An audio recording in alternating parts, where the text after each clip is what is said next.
राधे राधे प्रिय भक्तों, आप सबका फिर से स्वागत है हमारे चैनल कृष्णदासी प्रीति में। आइए एक अनोखी कहानी सुनते हैं। राधा कृष्ण एक भक्त के घर खीर खाने गए हैं। धरती लोक पर कृष्ण जन्माष्टमी की धूम मची हुई थी। जहाँ देखो वहाँ हर जगह मंदिर सजा हुआ था। भगवान श्री कृष्ण के जन्मोत्सव के लिए सभी अपनी तरफ से तैयारी कर रहे थे। यह नज़र गोलू में विराजे श्री भगवान श्री कृष्ण राधा मैया देखते अति प्रसन्न हो रहे थे। तभी श्री कृष्ण अपने मोर पंख को ठीक किया, कमर में बांसुरी को कस के मुकुट पहनकर तैयार हो गए और चल दिए। राधा रानी ने पूछा कि ये कहाँ जा रहे हो आज इतना सज धज के? आज तो मेरा जन्मदिन है। धरतीवासी मेरे जन्म उत्सव को इतनी धूम से मनाते हैं। माँ ने विचार ये रहा कि आज अपने भक्तों की परीक्षा ली जाए, इसीलिए धरती लोक में भ्रमण करने जा रहा हूँ। अच्छा, फिर तो मैं भी तुम्हारे साथ चलूँगी। तुम्हारे बिना मैं तो अधूरा हूँ। राधे, भला तुम्हारे बिना मैं कैसे जा सकता हूँ? चलो अब तुम भी तैयार हो जाओ। कान्हा, तुम्हें ज्ञात है जन्माष्टमी पे भक्तों में छोटे बालक के रूप में पूछते हैं मुझे, इसीलिए रूप में नहीं, हम छोटे बच्चों के रूप में जाएंगे, उत्तम रहेगा। राधा कृष्ण दोनों धरती पर आलोक से गोलोक से जाने के तैयार हो गए। कृष्ण के सारे सखा वहाँ पर गए। अरे कान्हा, तुम्हारे जन्मदिन का आयोजन तुम अकेले अकेले जा रहे हो? आज तो खीर पूरी पकवान मिलेंगे, हम भी तुम्हारे साथ चलेंगे। अब तो हम सबको भी ले जाना पड़ेगा। ठीक है, चलो तुम सभी मेरे साथ जन्म आनंद लेने चलो। छोटे छोटे बच्चों के रूप में आते जाते और धरती लोक में पहुँचते घूमते घूमते गांव में पहुँचे। वहाँ पर सब जगह जन्माष्टमी का नया, मुझे तो बहुत ज़ोर से भूख लगी है, चलो ना कहीं चलकर कुछ खा लेते हैं। चलो कान्हा, सब मिलकर कहानी बढ़िया बढ़िया पकवान बनाए हैं। माँ तो मेरे कर रहा है, चलो वो सामने उसे घर में चलते हैं। मेरा मन तो वहीं जाने को कर रहा है। बढ़िया बढ़िया जन्माष्टमी की सजावट हो रही है, मेरे जन्मदिन की खुशियाँ मने जा रही हैं। सब चलते। अरे अरे, ये तुम कहाँ जा रहे हो? चलो बाहर, तो पता नहीं कहाँ कहाँ से आ जाते हो। भगवान कृष्ण ने की भोग तैयारी कर रही हूँ। तुम लोग क्यों आए हो? हमें बहुत जोरों की भूख लगी है, तुम खाने को दे दो। वह यहाँ तो पूरी हलवा सब्जी है, सब हमें क्या क्या करेंगे? हम सबको बहुत जोरों की भूख लग रही है। ऐसी बात हुई, तुम्हारे ही जन्मदिन मना रहे हैं और तुम्हें ही कुछ खाने को नहीं दिया जा रहा है? अरे सुदामा, इन्हें थोड़ी पता है कि वास्तव में श्री कृष्ण यूं ही मुझे एक साधारण बालक समझ रहे हैं। कोई बात नहीं सुदामा, कोई तो होगा जो हमें इस रूप में भोजन देगा। चलो कहानी देखते देखते राधा कृष्ण की बालिकाएं और जगह पर भी गए। वहाँ पर आरती और पूजन चल रहा था। कहाँ सब लोग बोले खाने को कुछ मिलेगा। वे चलते चलते थक गए थे, मानो शरीर भी थक चुका था।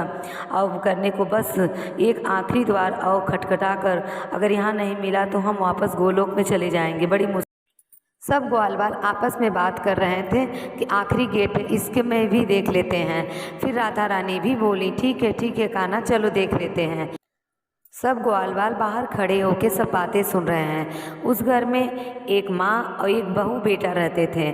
माँ बोल रही है कि जब मंदिर में प्रसाद बंट रहा था तो क्यों ज़्यादा नहीं ले आई? तो बहू ने बोला, बड़ी मुश्किल से नंबर आया, तो बस यह थोड़ा सा बहुत ही प्रसाद मैं ले पाई हूँ। वैसे भी खीर खाए कितना समय हो गया, मजबूरी करते करते हाथों में चल गए। हमारी तो ऐसी किस्मत ही नहीं कि हम रोज़ाना ऐसी खीर पकवान खा सकें। तो तू और ले, थोड़ा प्रसाद बचा है। मैं क्या लेती हूँ? माँ ने बहुत भूख लगी है, कुछ खाने को दे दे। बच्चे आ जाते हैं, पहले ही थोड़े बहुत खीर है, उसमें से बच्चे भी मांगने आ गए। कुछ नहीं है, यहाँ से जाओ, यहाँ दरवाज़ा बंद करके आता हूँ। बेटा ने बोला। बहू ने बोला, जन्माष्टमी का त्यौहार है, भगवान श्री कृष्ण का जन्मदिन है। यह बच्चे उन्हें के रूप में लगता है, झांकी देख कर निकले हैं। हो सकता है उन्हें रास्ते में भूख लगे हो। थोड़ी सी खीर मेरे पास है, इन्हें दे देती हूँ। ऐसे द्वार पर आए बच्चे को भूखा भेजना ठीक नहीं है। जब बुढ़िया की बहू बोली कि नहीं, मैं भी अपना खीर दे देती हूँ, बच्चे खा के जाएंगे, तो उनके पति भी बोले कि मुझे भी इतनी सारी खानी नहीं है। और उनके बच्चे भी बोले, माँ मेरे से भी ले लो, अगर तुम अपनी दे दोगी तो क्या खाओगी? राधा, इन बच्चों को मैं अपनी माँ के प्रति कितना प्रेम है, मैं इनके लिए कुछ करना चाह रहा हूँ। हाँ, खाना देखो, इन्होंने अपनी सारी खीर हमें परोस देती हैं। कैसे पागल हो तुम? बताओ, अपने हिस्से की खीर इन बच्चों को बांट रहे हो? इतनी मुश्किल से तो थोड़ा प्रसाद मिला मिला था। अब तुम दोनों बच्चे कान खोल कर सुन लो, मैं अपनी खीर में से एक भी निवाला नहीं दूंगी।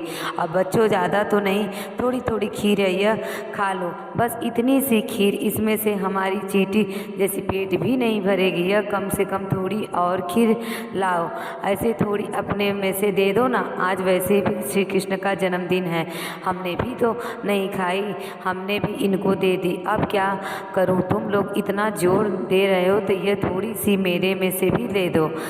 तो ये बुढ़िया बातें करने लगी, बोली मैं अकेले अकेले सावित्री के परिवार के लोगों की ऐसी सोच कर राधा कृष्ण मनी मान बात करने लगे। कहा ये तो बहुत ही थोड़ी खीर है, कुछ करो, इन सबको तो खीर खाने का मन है, अगर हम ये खीर खा जाएंगे तो लोग क्या खाएंगे। इतने चिंता पड़ी राधे, इस परिवार के सदस्य भूखे नहीं रहेंगे, हमने यहाँ खीर खाई है और मेरे जन्मदिन के उत्सव पर यह खीर ना खाएं, ऐसा हो ही नहीं सकता। बताओ, इतने में माँ खीर का सारी बच्चों को दे देती है और कहती है दादी खीर खाओ, देख मजाक उड़ा रहे हो, बच्चे को देखिए, और जब तुम्हें सारी खीर खा ली तो मैं क्या खाऊंगी। आज कान्हा का जन्मदिन है, कान्हा को जब आप अपने हिस्से का खीर दे सकती हो तो कान्हा क्यों नहीं दे सकता। अभी रुको, मैं आपको खीर लेके आता हूँ, अभी फिर खाओ और पड़ोसन को खिलाओ, मत लो। घर में जितने भी बर्तन हो सब बहू अब छोटे बच्चे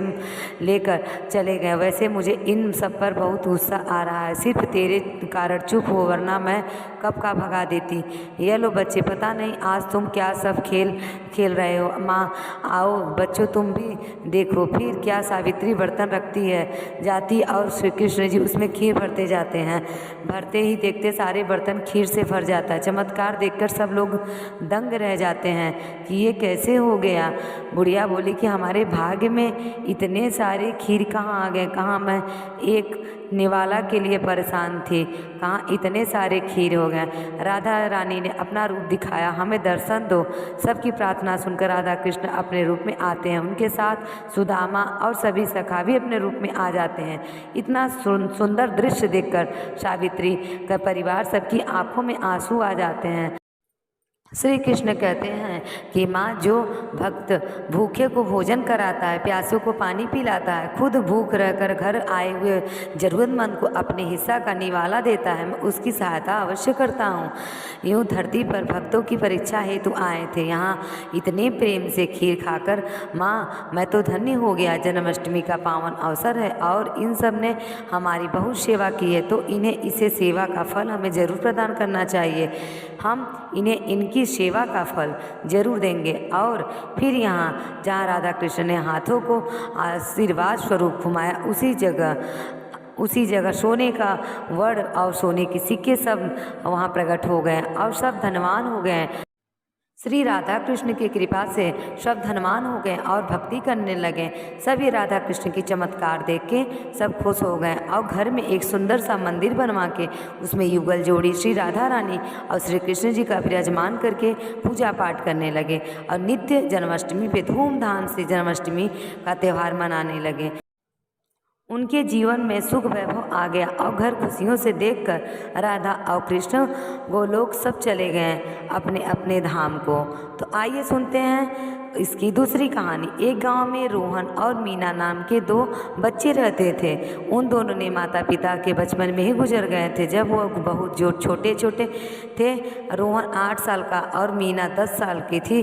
दोनों कबाड़ बीन कर अपना गुजारा किया करते थे और उसी से अपना पेट भरते थे। उन्होंने कभी भी किसी से मदद नहीं मांगा और क्योंकि उनको पता था कि यदि वह किसी से मदद मांगेंगे तो उसको सबकी हंसी उड़ाएंगे और कोई भी उनकी मदद नहीं करेगा, इसीलिए वह खुद काम किया करते थे। एक दिन की बात है कि वह लोग मंदिर के पास कबाड़ बीन रहे होते हैं। जब वह लोग मंदिर के सामने आते हैं तो देखते हैं कि मंदिर बहुत ही अच्छे तरीके से सजाया जा रहा है। मंदिर को सजता हुआ देखकर रोहन अपनी बहन से पूछता है कि अरे यह मंदिर इतना क्यों सजाया जा रहा है। कोई त्योहार आने वाला है क्या? हाँ, जन्माष्टमी आने वाली है। तुम्हें पता नहीं? रक्षाबंधन के बाद जन्माष्टमी आती है और इस दिन श्री कृष्ण की पूजा की जाती है, क्योंकि इस दिन कृष्ण भगवान ने जन्म लिया था। अच्छा, आपको यह बात कैसे पता? आपको हमारे साथ ही इत रहती हो, क्योंकि मैंने लोगों के मुंह से सुना है, इसीलिए मुझे पता है।